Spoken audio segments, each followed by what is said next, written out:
Learning to understand rhythmic notation is probably one of the trickiest aspects of learning to read music notation, because with notes you can see where the note is on the line of music, or on the guitar you can get a visual graphic representation. There's a C, there's a D, there's an E, F, G, G, F, E, D, C, etc.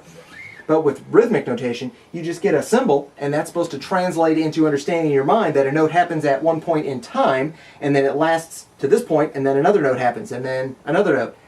So it's a little bit trickier to understand.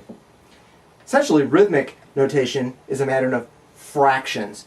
We start with the idea that there's a measure of music. There's a time of music, a unit of measure that has a underlying backbeat. 1, 2, 3, 4, 1, 2, 3, 4. As time goes by, there's 4 beats that you fill up.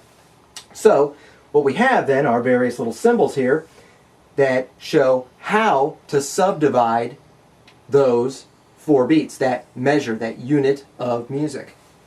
So the first one, the circle, the oval, is a whole note. That lasts for one whole measure. That lasts for all 4 counts. You play the note 1, 2, 3, 4.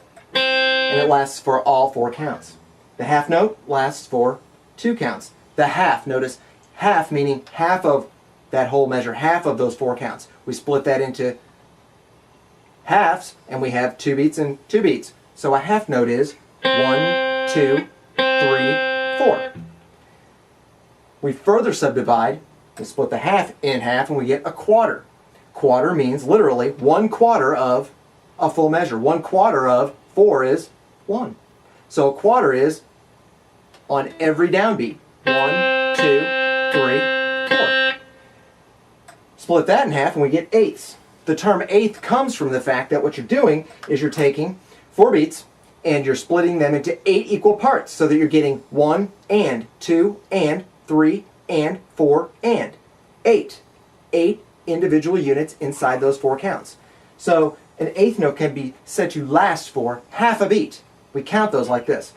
1 and 2 and 3 and 4 and. There's 8 of them in a unit of 4/4 time.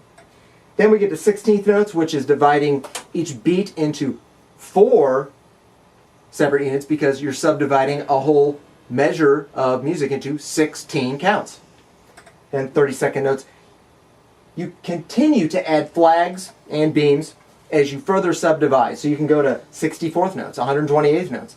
You'll rarely see anything smaller than the subdivision of a 16th note in the music that we'll deal with, and in most music.